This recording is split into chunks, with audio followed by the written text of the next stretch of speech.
What is going on, everybody? It's Skylar from the Lunch Table Sports Podcast here to bring you something a little bit different this week. Me and Brody are going to start posting some shorter videos, kind of some things that we might be passionate about or things that we want to bring up, but we don't really have time to bring up in the podcast. So I'm bringing you the first edition of that today. What I'm going to be doing is I'm going to be going through our 2021 Dynasty Fantasy Basketball League draft.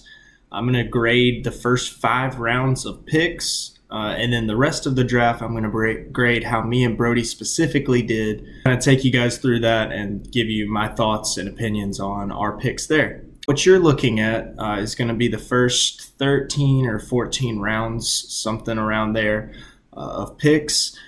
And I'm going to go through each one for the first 5 rounds, like I said, give it a grade, and kind of let you know my thoughts. So let's go ahead and kick it off now. Round 1, pick 1 was our buddy Chandler, who hosts trivia here on the podcast. Shout out to Chandler for that.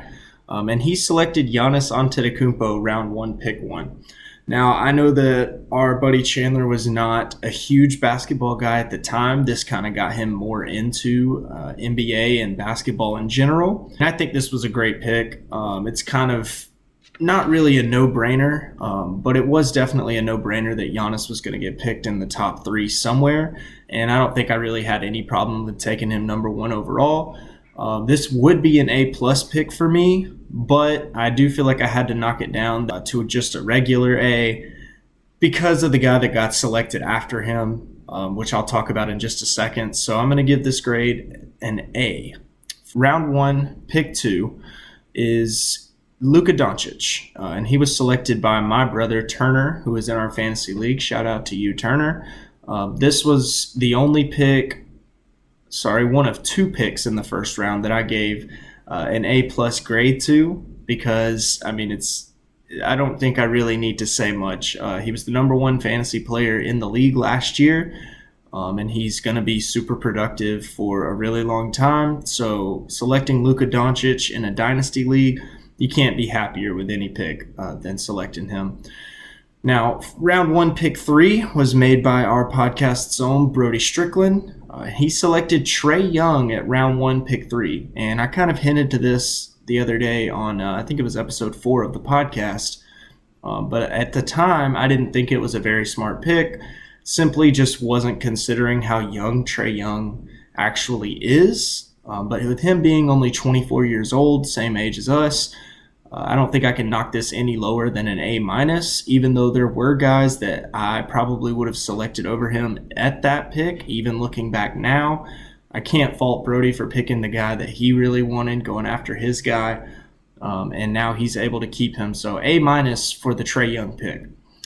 Pick number 4 in the first round was Kevin Durant, and I like this pick. I do think that there were some guys still on the board that probably could have given you a little more value for a little bit longer. And so I did give this pick a B+, but that's not any shade towards our buddy Carson, who again was on the show, episode 3.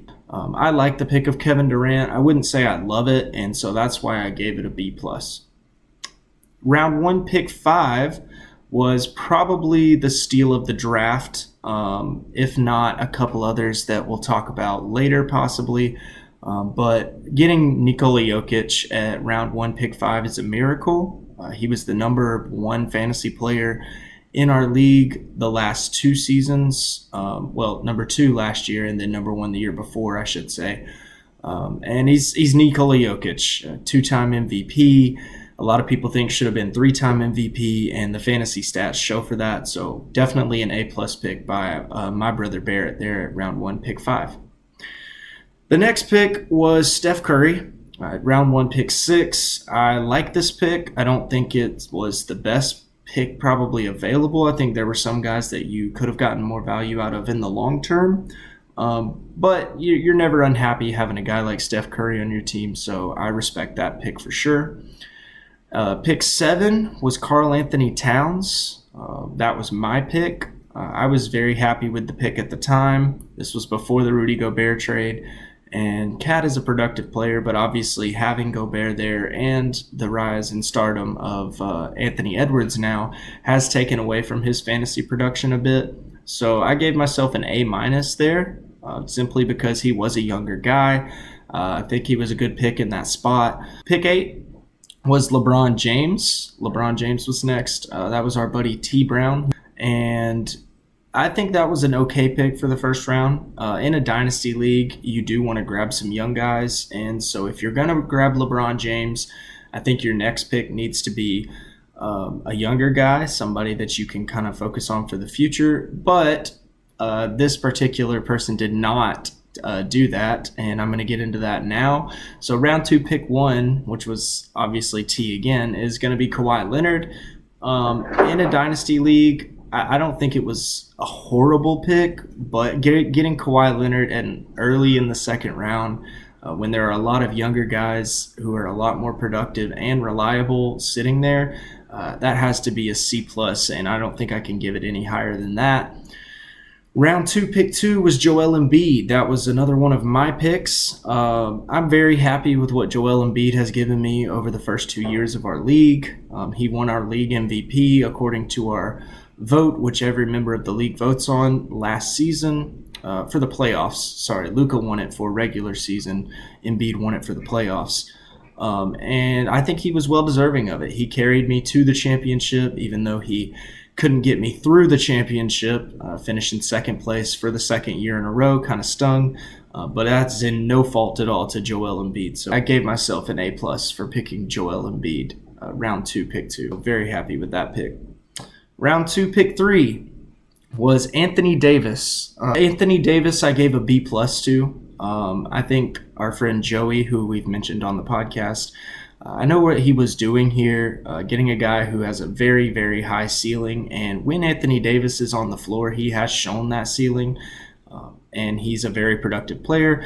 It's just that little tidbit there. When he's on the floor, I do think Joey drafted this guy a little bit too high, and so I don't think I could give him any higher than a B+ on this one.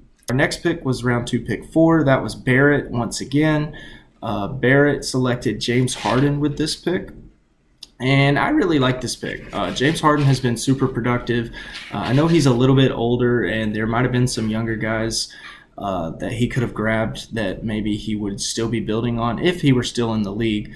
But the person who took over his team could still be using those building blocks. But at the same time, James Harden was a very productive player, and stacking him on top of Nikola Jokic made Barrett one of the most dangerous teams in our league the first year.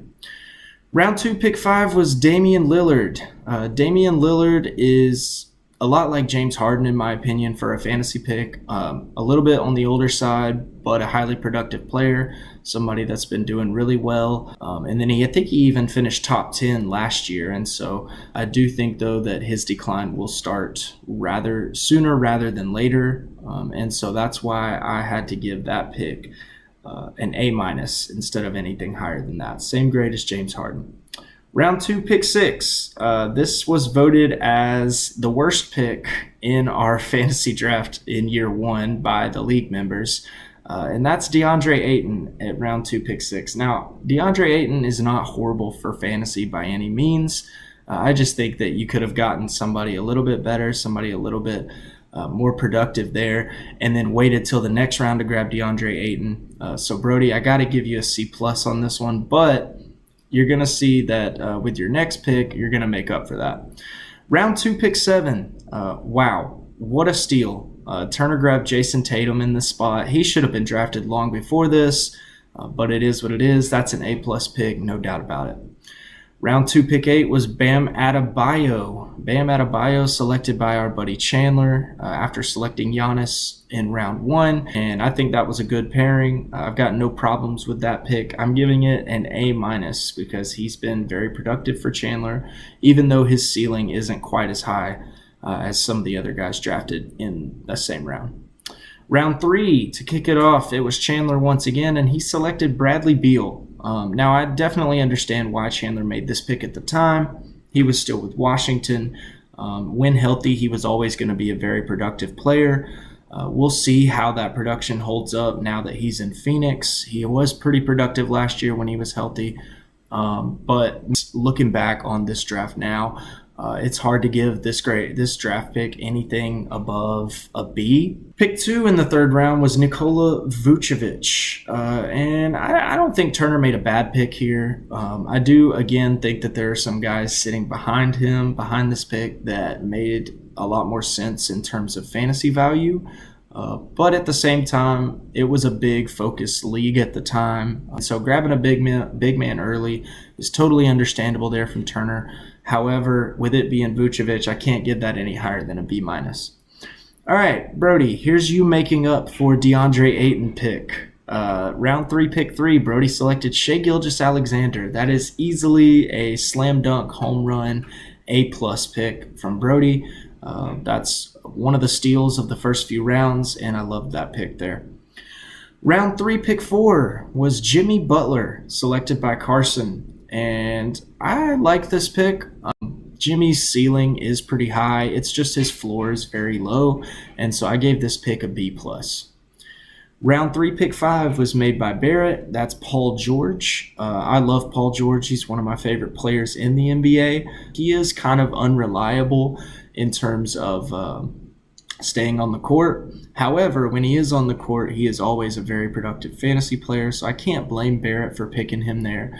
At the same time, though, there were some younger guys that are more reliable still sitting there, and so I gave this pick a B+, same grade as the Jimmy Butler pick.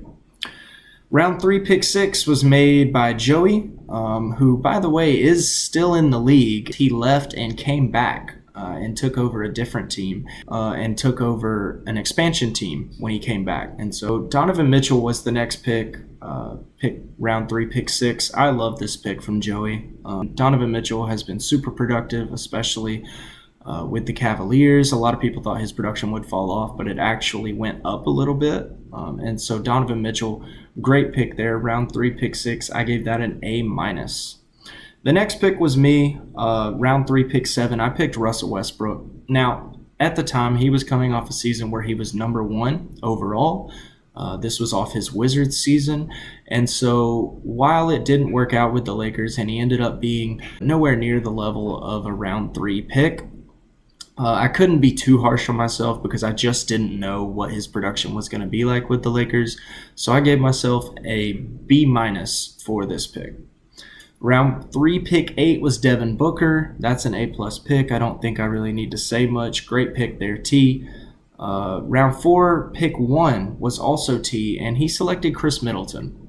Chris Middleton is fine. I'm not going to hate on that pick, but at the same time, he is on the older side, and I think there were a lot of players there that you could have grabbed with higher value, and so I'm going to give that pick a B. Now, I grabbed Zion Williamson with round 4, pick 2. And with that pick, I was looking to the future with my Zion Williamson pick. And it just hasn't panned out because of injuries. But at the same time, I don't think that was a bad pick because when he's on the floor, he is very productive. Now, I have since traded Zion Williamson, which I am happy with that decision. I do not regret that at all. But at the same time, I do think he's still got a chance to have a great career. And when he's on the floor, like I said, he's an awesome and productive fantasy player. And so I gave my round 4, pick 2 an A-. Round 4, pick 3 is Kyrie Irving. Kyrie Irving is kind of unstable off the court, but at the same time, he's a great fantasy player when he's on the court. He's a great basketball player when he's on the court. And how much he might or might not contribute to winning, which is kind of the argument with Kyrie, doesn't really matter for fantasy. It's all about just putting up stats, and when he's on the floor, he's always going to do that. And so round 4, pick 3, I gave that a B+. Round 4, pick 4, this was made by Barrett. He selected Kristaps Porzingis.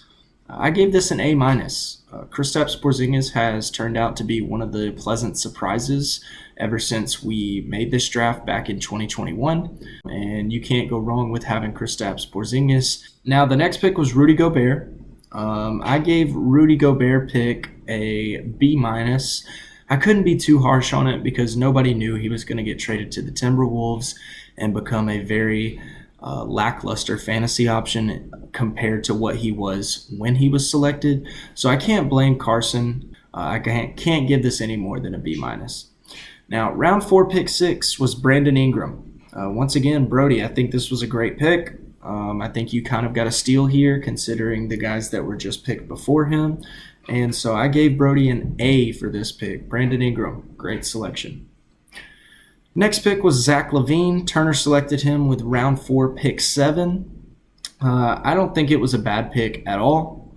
Zach LaVine is a productive player in real life. He's a productive player in fantasy. However, I do think his ceiling, for whatever reason it might be, is just capped a lot lower than some guys that were selected right after him or right before him. And so I gave it a B+. He's never going to be a top player. Now, round 4, pick 8 was Domantas Sabonis. Our buddy Chandler made this pick, and wow, what a steal. That's easily an A+ pick. Great job there by Chandler of picking him up. I got a feeling he's not going to be anywhere else in terms of the fantasy league. I don't think Chandler will really ever trade him unless it just comes to a point where he's blowing it up. So great pick by Chandler, easily an A+.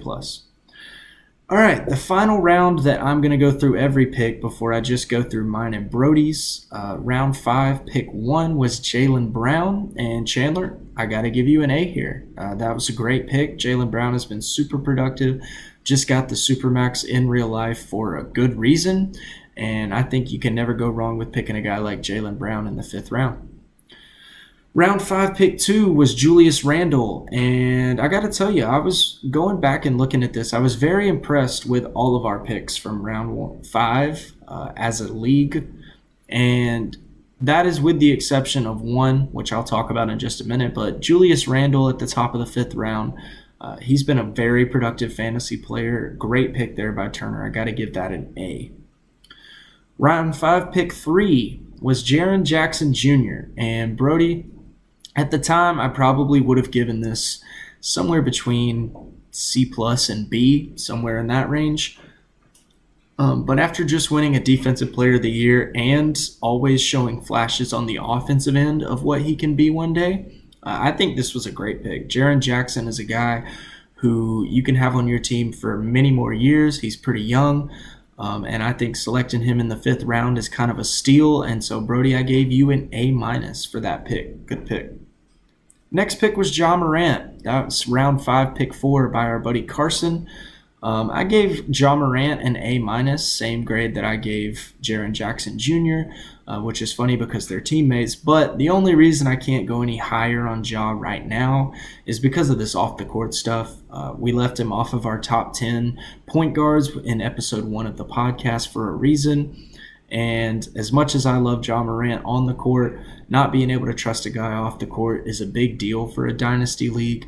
And so I couldn't go any higher than A- on that. All right, here we go.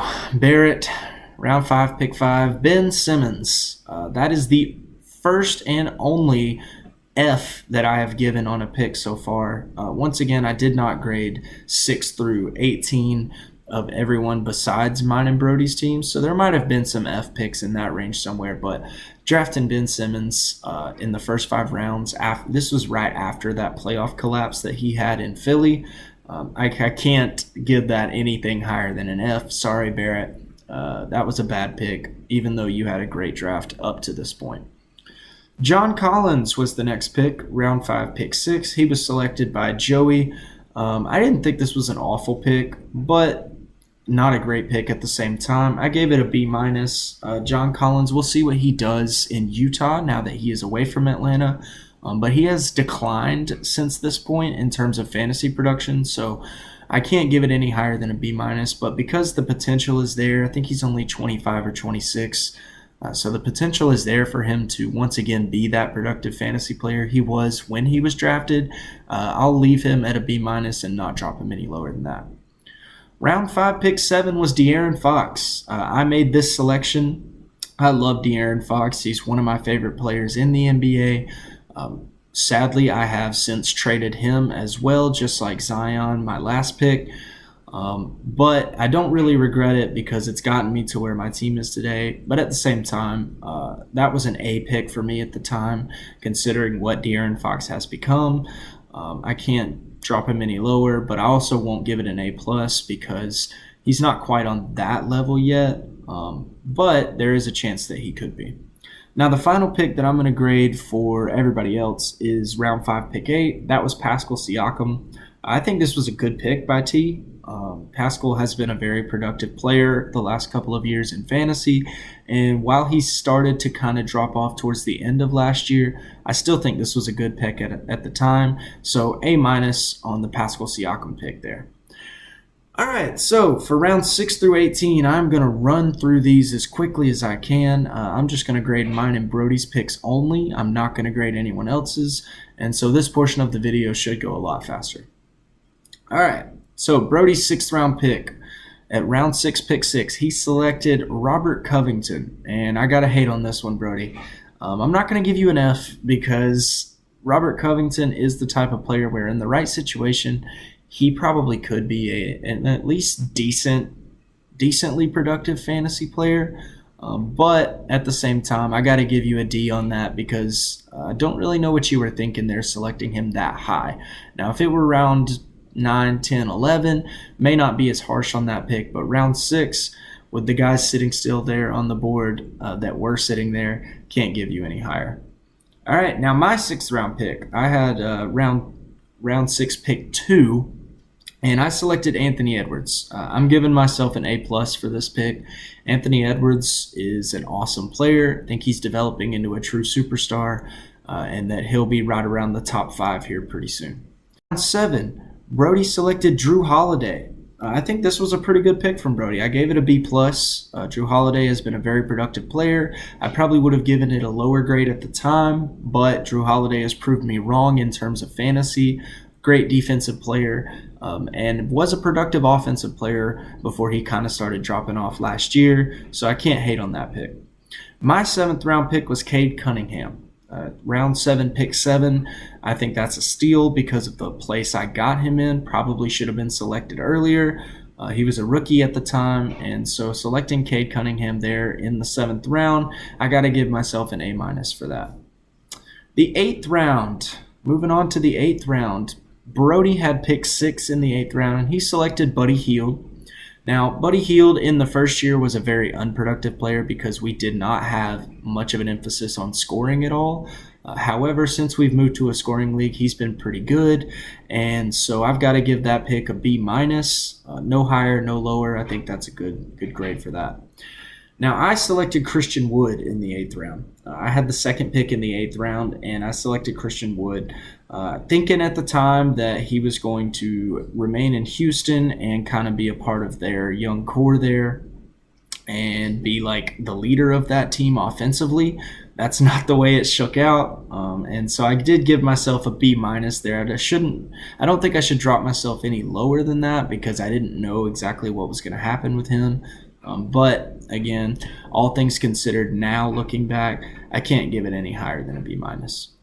All right, round 9. Brody selected CJ McCollum in round 9, and I gave that a B. I think that's a solid pick. CJ McCollum was with Portland at the time, has since been traded to New Orleans and become a pretty decent point guard there. He does have a little bit of a hard time staying on the court, but at the same time, I can't hate on that pick there. I selected Kemba Walker in round 9. Wasn't happy with that pick at the time. I traded him almost immediately. I don't really know what I was thinking drafting him that early, but I gave myself a C+ for that pick. Round 10, moving on into round 10. Gordon Hayward, round 10, pick 6 for Brody. Not a horrible pick, I guess, at the time. But there were a lot of guys sitting there, especially younger guys that Brody could kind of still have on his team or have used as a solid trade piece. So Brody, got to give you a C+ for the Gordon Hayward pick. My 10th round pick was RJ Barrett. I love RJ Barrett. As a huge RJ Barrett fan, I want to give this a higher grade than I did give it. However, his production doesn't match the grade I want to give him. And so I'm going to give my 10th round pick of RJ Barrett a B. All right, that's pretty much going to wrap up my draft grades for our 2021 Dynasty Fantasy Basketball Draft. I hope that you guys enjoyed the video. I hope that you enjoyed my rankings. If you disagree with one or multiple, drop it in the comments section below and let me know how dumb you think I am. But I thought overall we had pretty good drafts, me and Brody. Overall, even if we did have some questionable picks every now and then. But overall, I thought it was a pretty successful draft as a league and for me and Brody as a whole. But yeah, hope you guys enjoyed the video. Leave a like, comment, subscribe, and we'll see you soon for the next podcast.